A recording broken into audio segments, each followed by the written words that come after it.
بسم الله الرحمن الرحيم.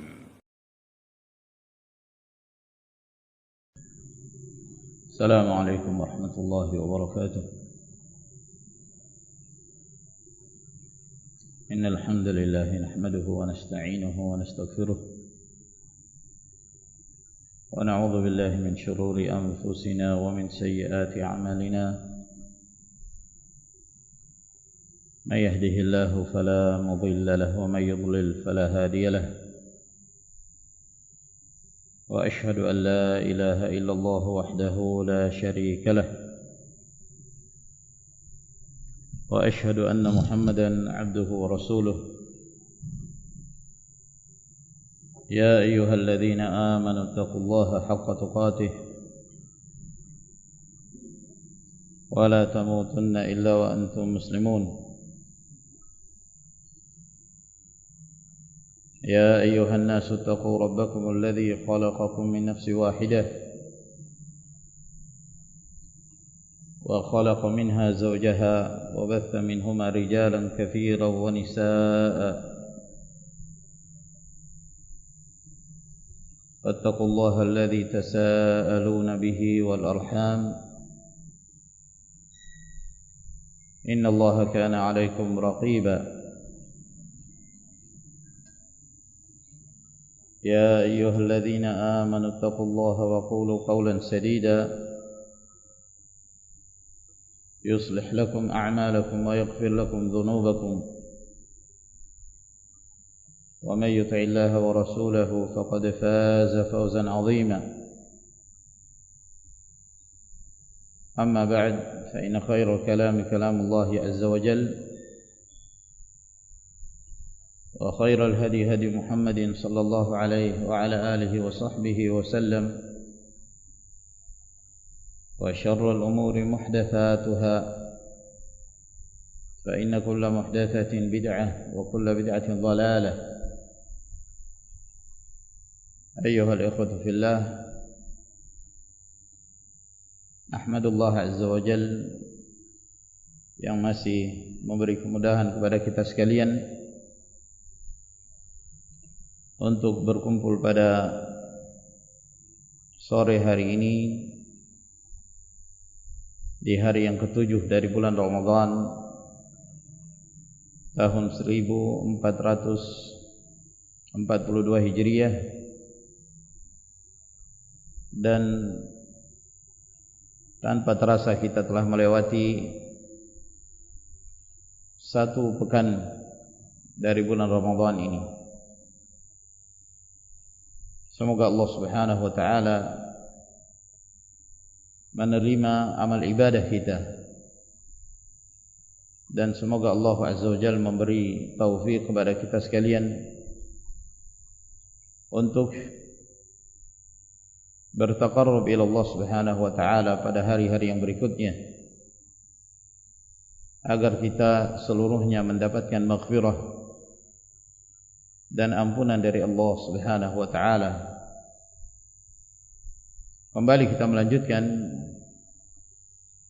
kajian kita dari kitab As-Siyam, dari Umdatul Ahkam min kalami khairil anam,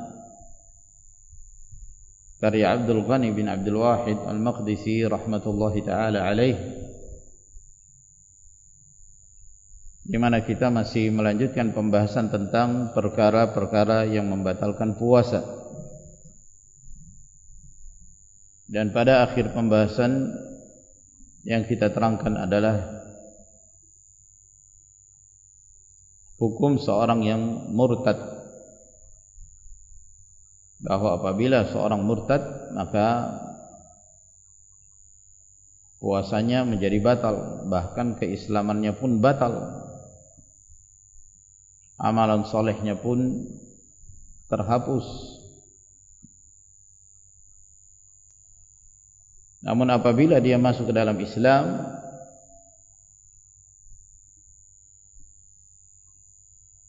dalam keadaan dia di pertengahan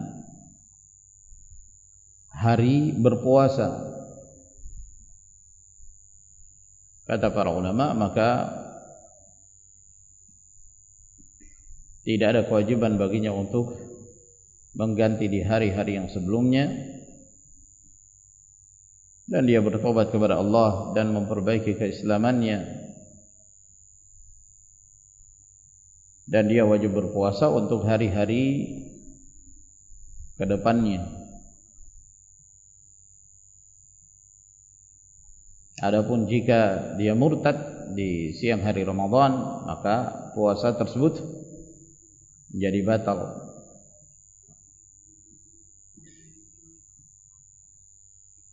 Kemudian permasalahan yang berikutnya, hukum seorang yang melakukan perbuatan kemaksiatan. Apakah bermaksiat di siang hari Ramadan menyebabkan batalnya puasa? Misalnya seorang marah tidak pada tempatnya, apakah menyebabkan batalnya puasa? Atau seorang mengumpat orang lain, atau menggibah orang lain, mencaci maki orang lain, atau dia melakukan perbuatan kemaksiatan, apakah hal tersebut menyebabkan batalnya puasa? Ada sebuah hadis yang diriwayatkan oleh Imam Al-Bukhari dari hadis Abu Hurairah radhiyallahu anhu, bahwa Nabi sallallahu alaihi wa alihi wasallam bersabda, "Man lam yada' qaula az-zuri wal 'amala bihi wal jahl, falaysa lillahi hajatun ay yada'a ta'amahu wa syarabahu." Barang siapa yang tidak meninggalkan qaul az-zur, yaitu ucapan dusta, wal 'amala bihi, dan mengamalkannya, yaitu melakukan amalan-amalan yang merupakan bagian dari perbuatan kemaksiatan, seperti halnya perbuatan dusta. Perkataan dusta itu adalah kemaksiatan. Wal 'amala bihi, dan mengamalkannya, itu melakukan perbuatan-perbuatan yang semisal kedustaan dari al-ma'asi, perbuatan kemaksiatan. Wal jahl, dan melakukan kejahilan, yaitu tindakan kebodohan berupa kejelekan, kemaksiatan, dan hal-hal yang menyebabkan seorang itu menjadi hina.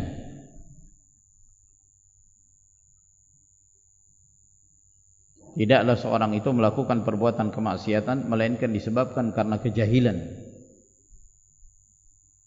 Kejahilan itulah yang menyebabkan seorang bermaksiat kepada Allah Subhanahu wa taala. Barang siapa yang tidak meninggalkan ucapan dusta dan perbuatan dusta, kemaksiatan, kebodohan,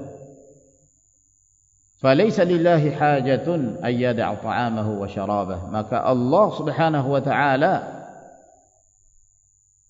tidaklah butuh kepada hamba tersebut pada saat dia meninggalkan makanannya dan minumannya.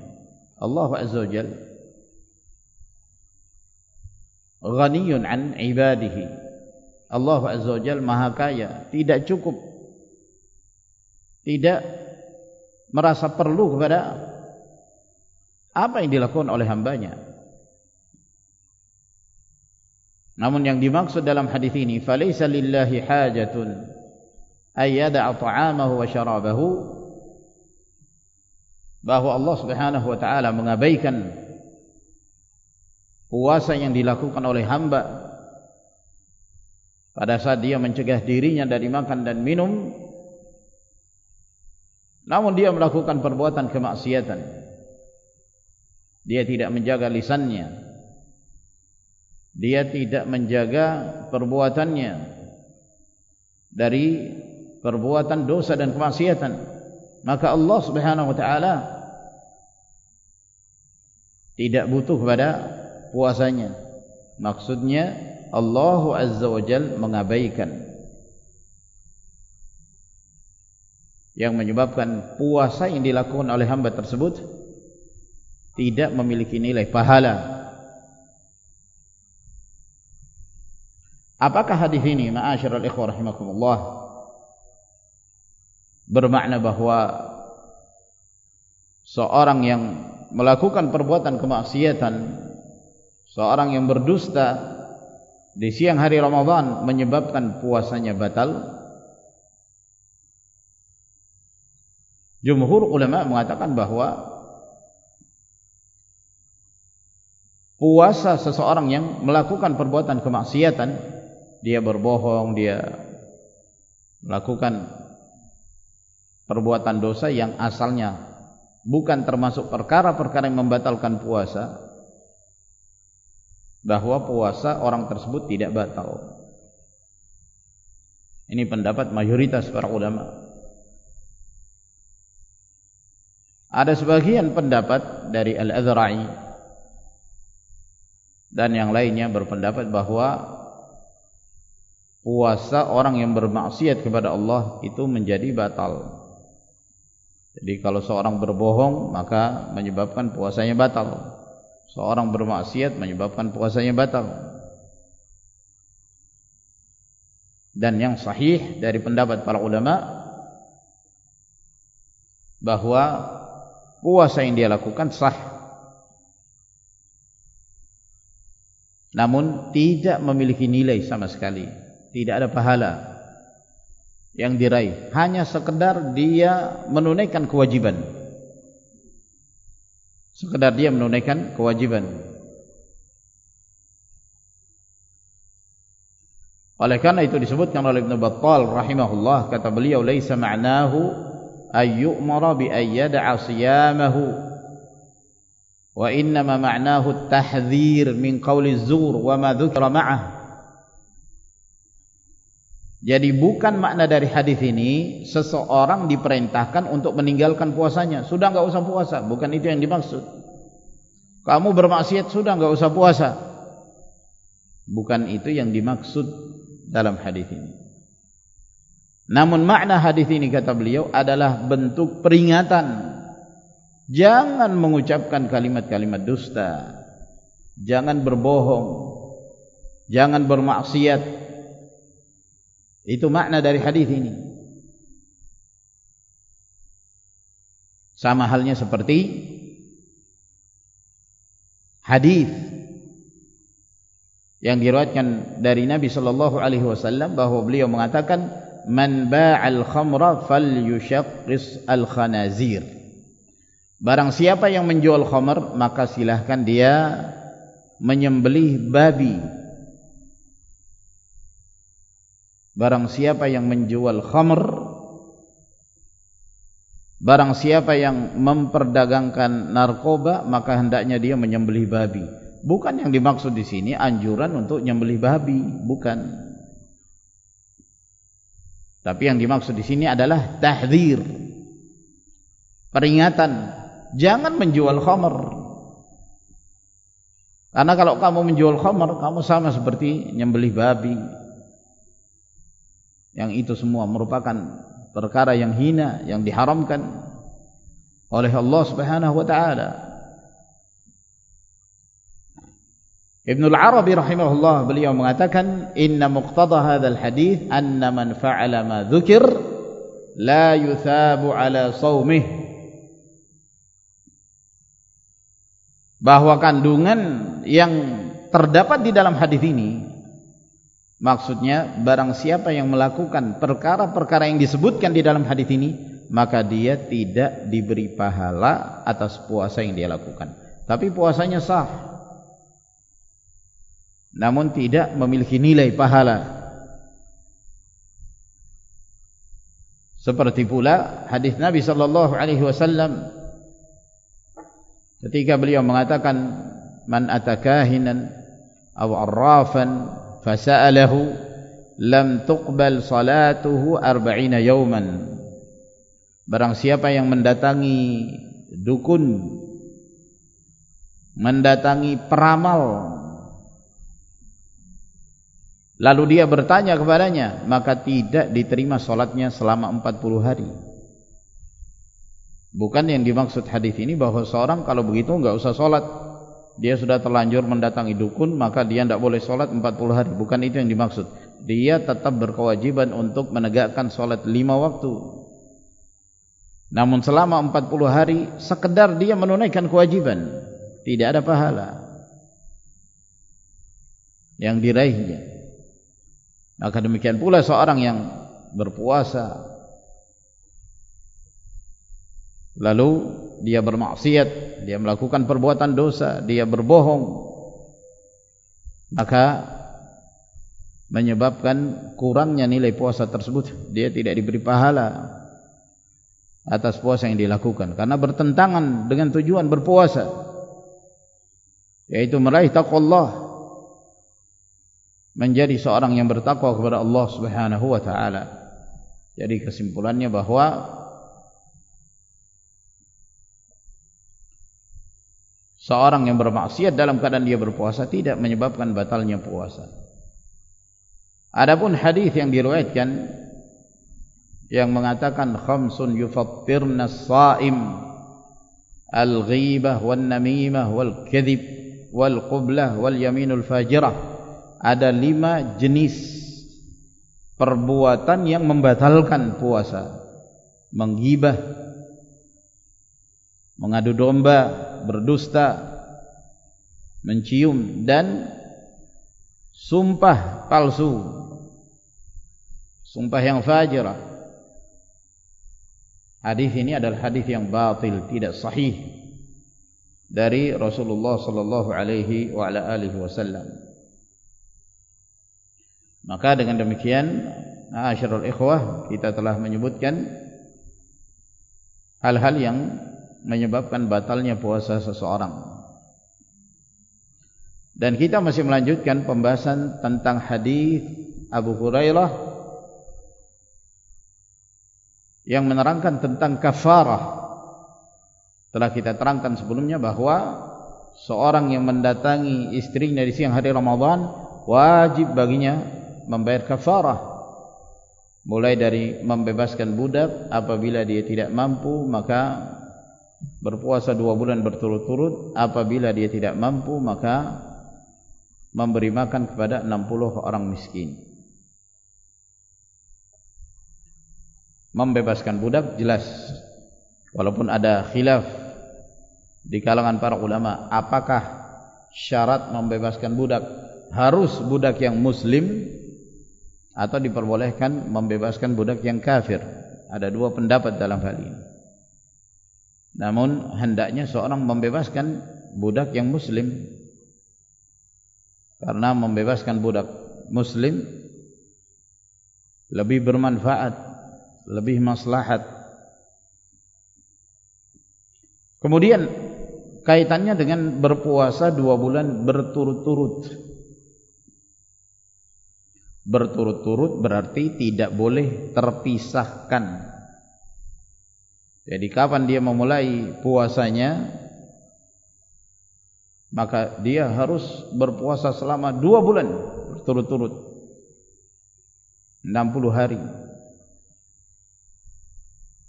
Disebutkan oleh Ibnu Khuzaimah rahimahullah ta'ala dalam sahihnya,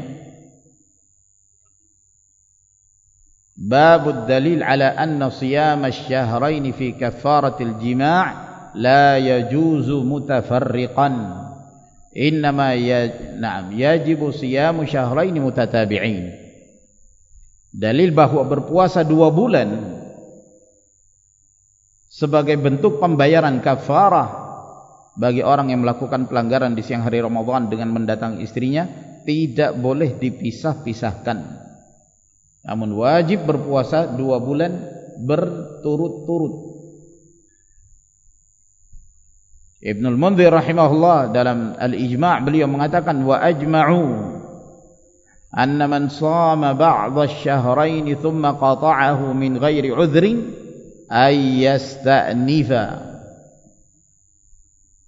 Para ulama sepakat bahwa barang siapa yang berpuasa sebahagian dari 2 bulan itu, lalu dia memutusnya tanpa uzur, maka dia wajib mengulangi dari awal. Dia wajib mengulanginya dari awal. Jadi dia berpuasa kafarah sudah sampai 50 hari. Besoknya dia mengatakan, wah besok istirahat dulu, ya, tanpa uzur, maka hukum 2 bulan berpuasa berturut-turut yang dia telah melakukannya selama 50 hari batal. Dia harus mengulanginya dari awal. Sepakat para ulama dalam hal ini.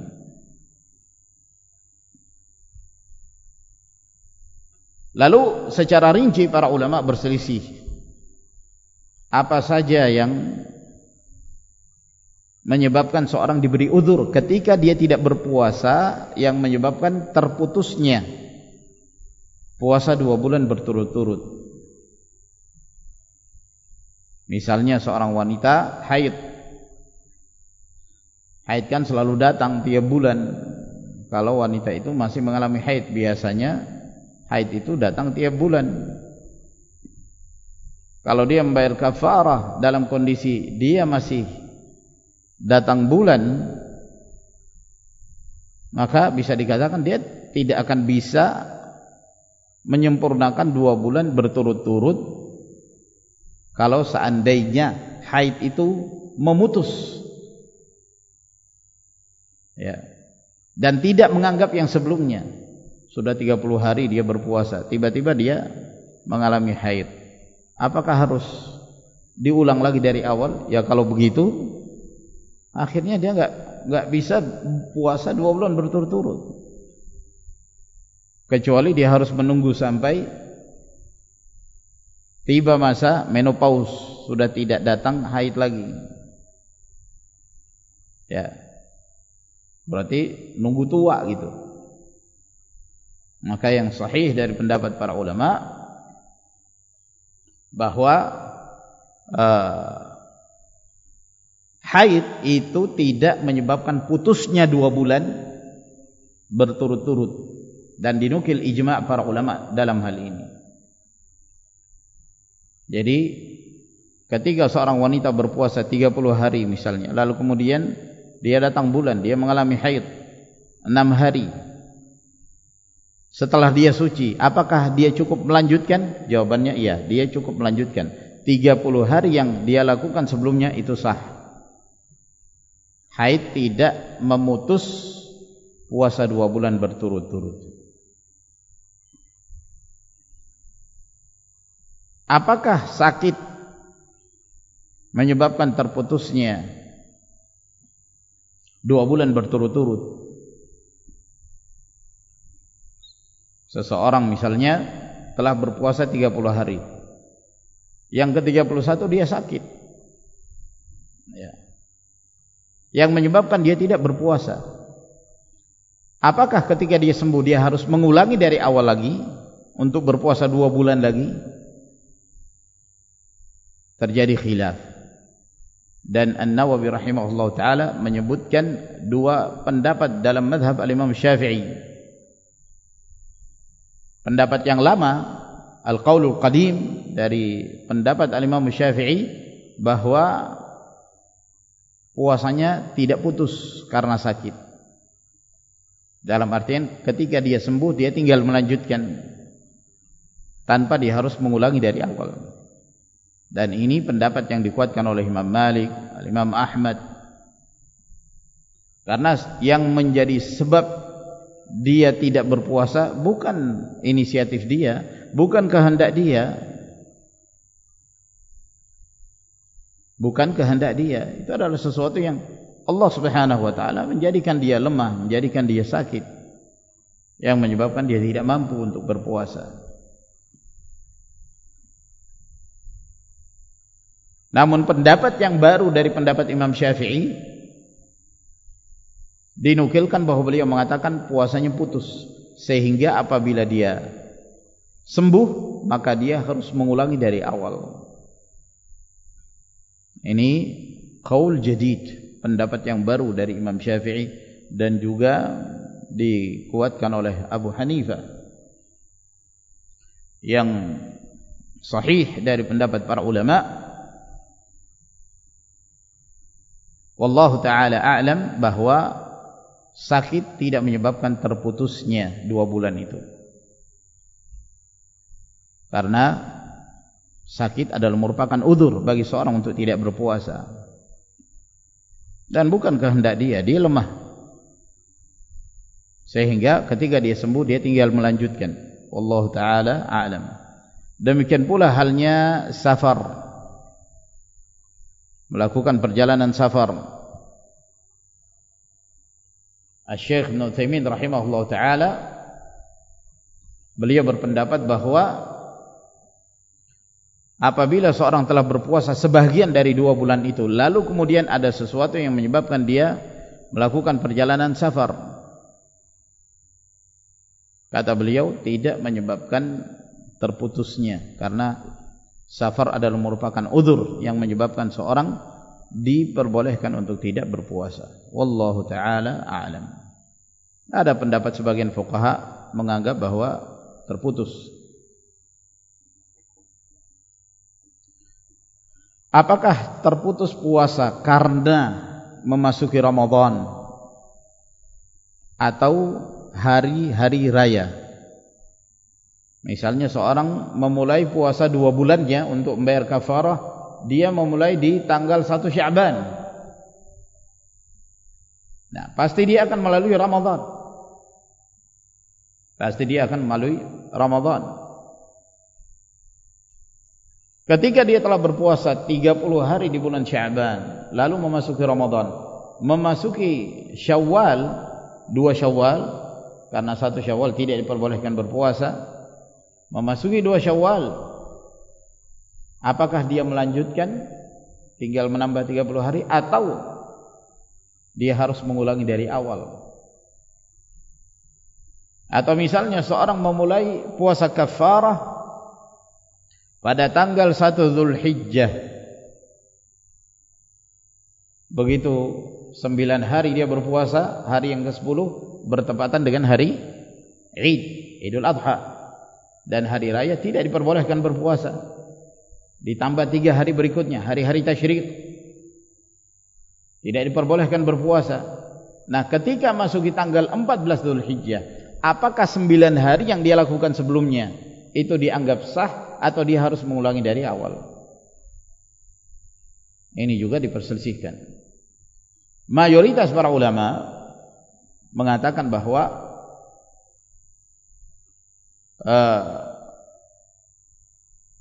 ketika seorang tidak berpuasa karena hari raya atau karena dihalangi dengan masuknya Ramadan, jumhur ulama menganggap bahwa hal itu memutus 2 bulan tersebut, sehingga dia harus mengulangi dari awal. Oleh karena itu pendapat ini mengatakan kalau seorang hendak berpuasa 2 bulan berturut-turut, menghindari yang ada Ramadannya, menghindari yang ada hari rayanya, agar tidak terputus dengan masuknya Ramadan atau hari-hari raya tersebut. Sebagian para ulama, dan itu madhab Al-Hanabilah, berpendapat bahwa tidak memutuskan 2 bulan. Puasa yang dia lakukan sebelumnya lalu terhalangi oleh Ramadan atau hari raya, puasa yang dilakukan sebelumnya itu hukumnya sah, sehingga dia tinggal melanjutkan. Karena di bulan Ramadan tidak ada yang lain kecuali berpuasa Ramadan. Tidak mungkin dia berpuasa kafarah.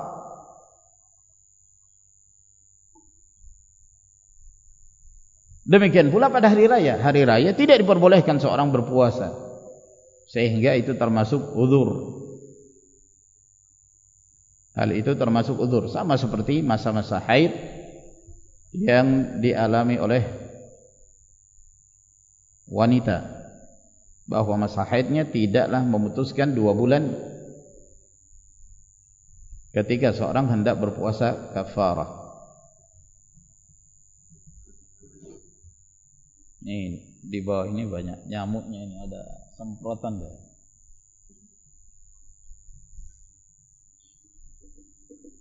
Banyak nyamuk. Mana Aina Muhammad?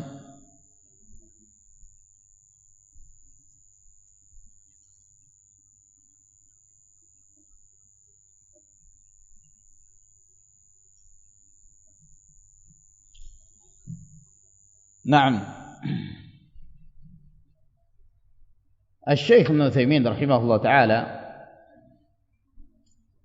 beliau ditanya tentang permasalahan ini, tentang seorang berpuasa 2 bulan berturut-turut lalu kemudian terputus dengan uzur syar'i. Kata beliau, man kana alaihi siyamu syahrain mutatabi'ain faqata'a at-tatabu'a bi'udhrin syar'iyyin aw hissi fa innahu la yanqati'u at-tatabu'. Barang siapa yang berkewajiban untuk berpuasa 2 bulan berturut-turut, apakah itu kafarah karena mendatangi istrinya di siang hari Ramadan, atau kafarah zihar, atau kafarah membunuh, yang dia wajib berpuasa 2 bulan berturut-turut lalu kemudian terputus karena ada uzur syar'i atau uzur yang sifatnya hissi, yang sifatnya fisik, fa innahu la yanqati'u at-tatabu', maka tidak terputus ya at-tatabu', yaitu puasa yang dilakukan secara berturut-turut. Fa idza qaddara anna shakhsan alaihi siyamu shahrayn mutatabi'ain fasafara fi athna'ihima fa inna safarahu hadza idza afṭara fihi la yanqati'u bihi at-tatabu'. Kalau dianggap seseorang dia berkewajiban berpuasa 2 bulan berturut-turut, lalu dia melakukan perjalanan safar di pertengahan 2 bulan berturut-turut tersebut, kata beliau, maka safar yang dia lakukan, kalau dia tidak berpuasa ketika safar, itu tidak memutuskan berturut-turutnya 2 bulan, karena memang dia diizinkan untuk tidak berpuasa. Wa kadzalika law inqata' bi udhrin syar'i, demikian pula kalau terputus karena ada uzur syar'i. Misalnya dia berpuasa 2 bulan berturut-turut lalu diselingi dengan bulan Ramadan, atau diselingi dengan hari raya, hari Id, Idul Adha, hari-hari tasyrik dan yang semisalnya, maka hal tersebut tidaklah memutus at-tatabu' berturut-turutnya puasa 2 bulan itu. Permasalahan yang berikutnya disebutkan pada kafarah yang ketiga, yaitu memberi makan kepada 60 orang miskin. Berapa kadar untuk 1 orang miskin? Berapa kadar untuk 1 orang miskin? Disebutkan dalam riwayat Bukhari dan Muslim dari hadis Abdullah bin Ma'aqil dari Ka'ab bin Ujrah,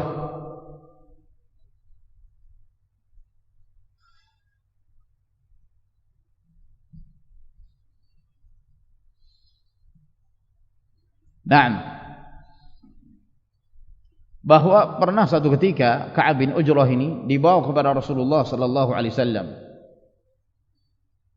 dalam keadaan beliau sedang berihram. Beliau sedang berihram, itu banyak kutu di kepala beliau. Itu sampai ada yang berjatuhan di wajah beliau, saking banyaknya kutu itu. Nah, sehingga Nabi sallallahu alaihi wasallam merasa kasihan melihatnya. Dia merasa kesulitan ya dengan rambut yang ada di atas kepalanya. Sementara seorang selama ihram tidak diperbolehkan mencukur rambutnya. termasuk pelanggaran. Tapi Nabi SAW melihat bahwa ini sahabat ini sudah dalam kondisi kewalahan dengan kutu yang ada di kepalanya, sehingga Nabi SAW mengarahkan kepadanya untuk membayar kafarah, yaitu menyembelih seekor kambing. Apakah engkau mampu? Kata Ka'b bin Ujrah, tidak. Maka Nabi SAW mengatakan, fasum thalathata ayyam au at'im sittata masakin likulli miskinin nisfu sa'in. Kalau begitu engkau berpuasa 3 hari atau memberi makan kepada 6 orang miskin, untuk 1 orang miskin nisfu sa', setengah sa'. Nah, ini yang menjadi syahid. Untuk 1 orang miskin setengah sa'. Kata para ulama, ini hadis Ka'b bin Ujrah adalah merupakan dalil dan hujjah yang menerangkan bahwa kafarah yang di sana disebutkan, kafarah memberi makan kepada orang miskin, baik itu kafarah orang yang mendatangi istrinya di siang hari Ramadan, atau kafaratul zihar, atau yang lainnya, termasuk kafarah seorang yang melakukan pelanggaran haji ketika dia hendak memberi makan kepada orang miskin. Untuk 1 orang miskin nisfu sa'in, setengah sa'. 1 sa' itu 4 mud. 1 mud 2 telapak tangan laki-laki dewasa, yang tidak terlalu besar, tidak terlalu kecil. Berarti setengah sa' itu 2 mud. Kalau diukur atau dikonvert ke kilogram seperti beras terjadi khilaf, namun lebih berhati-hati mengambil fatwa dari Al-Lajnah Ad-Daimah yang menetapkan bahwa untuk ukuran 1 sa' beras itu sama dengan 3 kilogram. 3 kilogram beras itu 1 sa'. Berarti untuk setengah sa' ya separuhnya 1,5 kilogram. Ini untuk 1 orang miskin. Ini untuk 1 orang miskin.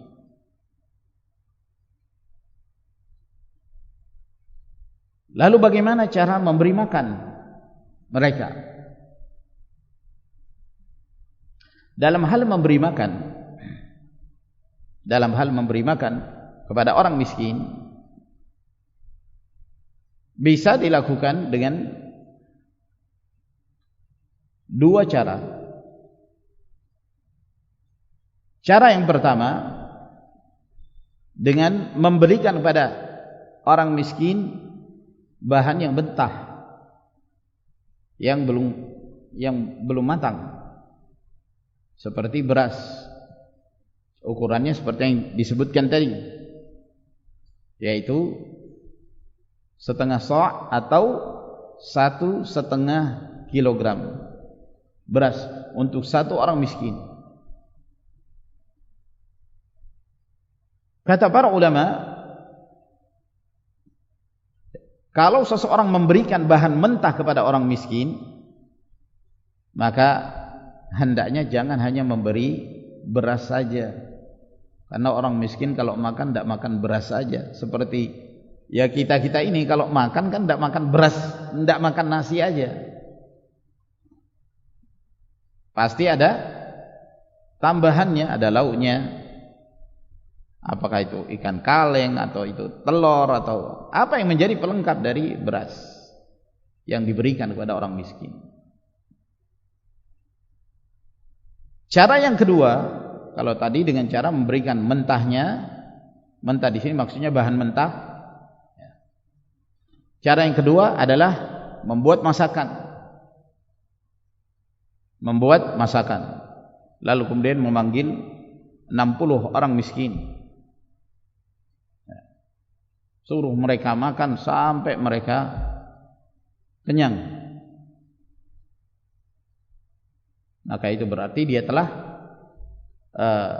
melakukan kafarah, mengamalkan 60 orang miskin. Demikian pula halnya ketika seorang membayar fidyah, fidyatun ta'amu miskin, orang tua renta yang dia sudah tidak mampu lagi untuk berpuasa, maka setiap hari untuk satu orang miskin dari puasa yang dia tinggalkan. Bisa dengan cara memberi mentahnya, dan bisa pula dengan cara memanggil 30 orang miskin, seperti yang dilakukan oleh Anas bin Malik radhiyallahu taala anhu. Beliau memanggil 30 orang miskin, menyediakan makanan untuk mereka sehingga mereka makan sampai mereka merasa kenyang. Demikian cara memberi makan pada orang-orang miskin. Lalu kapan waktunya? Waktu memberi makan disebutkan oleh Ibnu Utsaimin rahimahullah, wa amma waqtul it'am fa huwa bil khiyar, in syaa'a fada an kulli yawmin bi yawmihi wa in syaa'a akhara ila akhir yaum. Adapun waktu memberi makan, maka dia boleh memilih apakah dia memberi makan untuk satu hari satu orang miskin, boleh ya. Apalagi yang berkaitannya dengan fidyah, orang tua yang tidak lagi mampu berpuasa, maka untuk satu puasa yang dia tinggalkan pada tanggal 1 Ramadan misalnya, dia enggak puasa, maka di tanggal 1 tersebut dia beri makan kepada satu orang miskin. Tanggal 2 dia beri makan lagi, tanggal 3 dia beri makan lagi. Atau dengan cara yang kedua, dia akhirkan, di akhir Ramadan dia mengundang 30 orang miskin dan mereka makan seperti yang dilakukan oleh Anas bin Malik radhiyallahu taala anhu. Seluruhnya diakhirkan di akhir Ramadan. Boleh enggak didahulukan? Kata para ulama, tidak diperbolehkan. Misalnya kita punya orang tua, ya, orang tua ini ya kita bisa memastikan bahwa dia sudah tidak mampu lagi berpuasa karena sudah tua renta, tapi akalnya masih waras, masih baik. Di bulan Sya'ban kita melihat ini jelas tidak bisa berpuasa di bulan Ramadan, lalu membayar fidyah di bulan Sya'ban. Kata para ulama tidak diperbolehkan ya. Karena itu berarti dia melakukan sesuatu sebelum waktunya. Sebagaimana halnya seorang mengerjakan salat zuhur tidak diperbolehkan sebelum tiba waktunya, maka demikian pula pembayaran fidyah. Demikian pula pembayaran fidyah. Jadi harus tiba waktunya terlebih dahulu. Telah memasuki Ramadan baru dia beri makan, atau dia akhirkan seluruhnya di akhir Ramadan dia memberi makan kepada 30 orang miskin. Ini ma'asyiral ikhwah rahimakumullah, permasalahan-permasalahan yang berkaitan dengan hadis Abu Hurairah radhiyallahu taala anhu tentang masalah kafarah bagi seorang yang melanggar di siang hari Ramadan dengan mendatangi istrinya. Berikutnya kita akan masuk ke bab yang berikutnya tentang berpuasa ketika melakukan perjalanan safar. Insyaallah taala sampai di sini ikhwan. Dan sebelum kita akhiri ada pertanyaan. Ada seorang yang telah lanjut usia dan dia sakit-sakitan yang menyebabkan dia tidak mampu untuk berpuasa Ramadan. Namun dia tidak mampu untuk membayar fidyah dikarenakan dia seorang yang miskin. Bagaimana tanggungan fidyahnya? Apakah walinya misal anaknya atau saudaranya atau yang lainnya yang menanggung beban fidyahnya. Jazakallahu khairan wa anta jazakallahu khairan. Yang pertama, bahwa seseorang yang telah lanjut usia, dan itu nanti ada pembahasan tentang orang-orang yang diberi keringanan untuk tidak berpuasa, di antaranya yang lanjut usia boleh baginya untuk tidak berpuasa. Dan yang wajib baginya adalah membayar fidyah dari setiap puasa yang dia tinggalkan. Untuk satu fidyah memberi makan kepada satu orang miskin. Namun jika seseorang telah lanjut usia yang kondisinya telah mencapai usia di mana dia pikun atau kehilangan ingatan, maka tidak ada kewajiban apapun sebagaimana yang telah kita terangkan. Dan apabila dia tidak punya kemampuan untuk membayar fidyah, berarti gugur. Sama halnya seperti seorang yang merusak puasanya dengan mendatangi istrinya di siang hari Ramadan. Dia tidak mampu membebaskan budak, dia tidak mampu berpuasa 2 bulan berturut-turut, dia tidak mampu memberi makan kepada 60 orang miskin, maka gugur kewajibannya. Meskipun para ulama berselisih, apakah setelah itu kemudian ternyata dia punya kemampuan, apakah dia tetap berkewajiban? Dan telah kita sebutkan bahwa yang kuat dalam hal ini, dia tetap memiliki tanggung jawab untuk membayar kafarah kapan dia mampu. Karena pembayaran kafarah itu tidak ada batasnya. Jadi kalau dia lemah, dia tidak mampu untuk membayar, maka gugur kewajiban. Apakah keluarganya, dalam hal ini anaknya, wajib untuk membayarkan fidyah untuknya? Iya. Anak tersebut berkewajiban untuk menafkahi orang tua yang tidak mampu. Sehingga apabila orang tua tersebut juga sudah tidak mampu, tidak punya kemampuan untuk membayar fidyah, anaknya yang membayarkan fidyah untuknya. Anaknya yang membayarkan fidyah untuknya. Sama halnya seperti zakat al-fitr. Dia tidak mampu, anaknya yang membayarkan zakat al-fitr untuknya. Karena anak berkewajiban untuk menafkahi. Bagaimana dengan saudara? Kalau saudara termasuk yang menafkahinya, maka hendaknya dia membayarkan fidyah pula untuknya. Namun kalau seorang dia tidak ada kewajiban untuk memberi nafkah kepada orang tersebut, maka tidak ada kewajiban. Kalau dia membayarkan fidyah, maka dia melakukan kebaikan, amalan saleh. Namun jika tidak ada kewajiban baginya karena dia tidak berkewajiban untuk memberi nafkah kepadanya, maka gugur kewajiban membayar fidyah bagi orang tua tersebut. Pertanyaan yang berikutnya, apa maksud dari hadis bahwa Rasulullah sallallahu alaihi wasallam bersabda, a'dzarallahu ila imri'in akhara ajalahu hatta ballaghahu 60 sana. Hadis ini hadis yang sahih, diriwayatkan oleh Al-Imam Al-Bukhari dari hadis Abu Hurairah radhiyallahu anhu, bahwa Nabi sallallahu alaihi wasallam mengatakan, a'dzarallahu ila imri'in, bahwa Allah Subhanahu wa taala tidak lagi memberi udzur. A'dzara di sini maksudnya azalal udzur, menghilangkan udzur kepada seseorang yang Allah Subhanahu wa taala mengakhirkan ajalnya, memperlambat kematiannya sampai dia mencapai 60 tahun, hingga dia mencapai usia 60 tahun.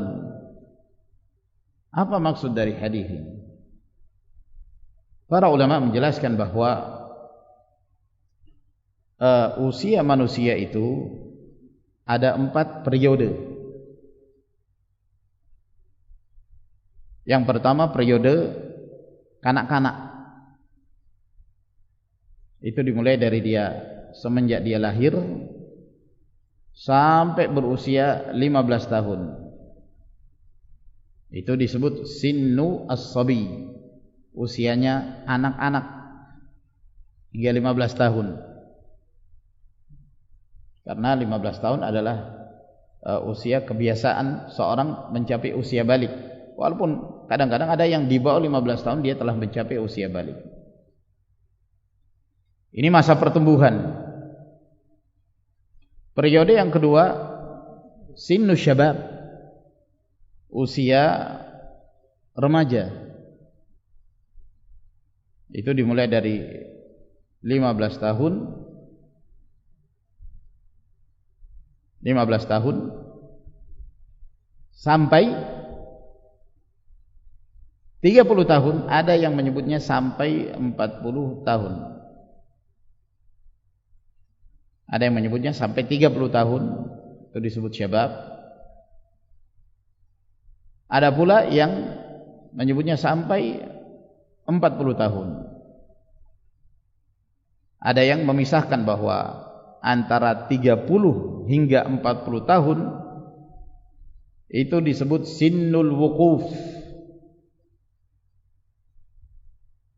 Sinnu usia al-wuquf, usia perhentian. Wuquf itu perhentian, berhenti. Kenapa? Karena kekuatan berhenti di usia itu. Pertambahan kekuatan berhenti di usia tersebut 30 hingga 40. Setelah 40, nah itu sudah mulai mengarah ke kurang, yang disebut sinnu al-kuhulah. Mulai 41 ya, sampai 60 tahun. Sampai 60 tahun. Itu masa al-kuhulah. Masih ada kekuatan, cuman semakin berkurang sampai 60 tahun.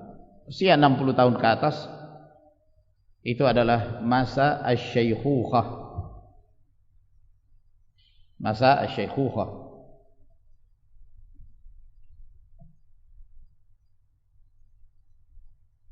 Syekh, seorang disebut syekh. Syekh dari sisi usia, walaupun kadang-kadang penyebutan syekh itu dari sisi ilmu, itu beda lagi. Ada orang usianya 20 tahun sudah dipanggil syekh misalnya, karena ilmunya. Tapi kalau dari sisi usia, syekh itu kalau sudah 60 tahun ke atas. Nah, di usia 60 tahun ke atas ini kondisi seorang sudah merosot turun ya. Nah, di usia tersebut seharusnya seseorang dia tidak lagi memikirkan kecuali akhirat. Artinya yang wajib bagi dia adalah sudah fokus ibadah. Kalau sudah 60 tahun, bahkan disebutkan oleh Al-Qurtubi rahimahullah dalam tafsirnya dari Ibnu Malik, kata beliau, adraktu ahli al-ilm bi baladina wa hum yatlubuna ad-dunya wal ilm wa yukhalituna an-nas hatta idza balagu 40 sana taraku al-mukhalata washtaghalu bil ibadah hatta yatihum al-maut. Aku mendapati para ulama yang ada di negeri kami, mereka sibuk mencari dunia, menuntut ilmu, bergaul dengan manusia hingga mereka berusia 40 tahun. Kalau mereka telah berusia 40 tahun, mereka sudah tidak lagi menyibukkan diri dengan dunia, sibuk dengan ibadah hingga kematian menjemput mereka. Beliau menyebutkan 40 tahun. Kalau dalam hadis ini ya, Allah Subhanahu wa taala masih memberikan uzur sampai 60 tahun. Kalau sudah di usia 60 tahun sudah ibadah karena di depannya adalah kematian. Kalau kita melihat realita yang ada, sebagian orang itu kalau sudah mencapai 60 tahun ke atas, semangatnya untuk mencari harta itu lebih kuat. Subhanallah. Semangat untuk meraih kursi kepemimpinan itu lebih kuat. Makanya tidak sedikit orang yang di atas 60 tahun tetap ingin jadi kepala negara, ingin menjadi presiden, ingin menjadi pemimpin. Ya, padahal justru di usia-usia itu, usia yang sangat krusial bagi seorang, sudah mendekati kematian. Kalau dia masih memikirkan dunia, lalu apa yang akan dia persiapkan sebagai bekal menghadap Allah Subhanahu wa taala? Nah, seseorang ketika di usia 60 tahun masih juga tidak beramal saleh, masih juga meninggalkan salat, masih juga merasa senang dengan dunianya, ini yang Allah Subhanahu wa taala tidak lagi memberikan uzur kepada orang seperti ini. Sudah dipanjangkan usianya, dipanjangkan umurnya, ya, masih bergelimang kemaksiatan, masih senang meninggalkan kewajiban, masih sibuk dengan dunianya, lalai dari akhiratnya. Ini orang sudah dihilangkan uzur. Allah Subhanahu wa taala tidak lagi memberi uzur pada orang seperti ini. Manusia yang terbaik seperti yang disebutkan oleh Rasulullah sallallahu alaihi wasallam ketika beliau ditanya, "Man khairun nas?" Siapakah manusia terbaik? Kata beliau, "Man tala umruhu wa hasuna 'amaluhu." Orang yang panjang usianya namun baik amalannya. Usianya panjang, panjang umurnya, tapi amalannya baik, dia beramal saleh. Sebaliknya, orang yang panjang usianya namun jelek amalannya, ini adalah manusia yang paling buruk. Nah, maka seorang semakin mendekati ajal, seharusnya seorang semakin memikirkan akhiratnya. Seorang semakin bersedih, ini enggak, usia 70 tahun, wah senang, bisa panjang, ulang tahun yang ke-70, ulang tahun yang ke-80, senang. Padahal seharusnya seorang semakin memikirkan kematian. Dia tidak lama lagi akan meninggalkan dunia ini. Dia akan bertemu Allah Subhanahu wa taala. Kalau kemudian seseorang telah mencapai usia tersebut dalam keadaan dia masih sibuk dengan dunia, lalai dari Allah Subhanahu wa taala, ya, maka orang yang seperti ini tidak lagi diberi uzur oleh Allah Tabaraka wa taala. Saya kira ini ma'asyiral ikhwah rahimakumullah.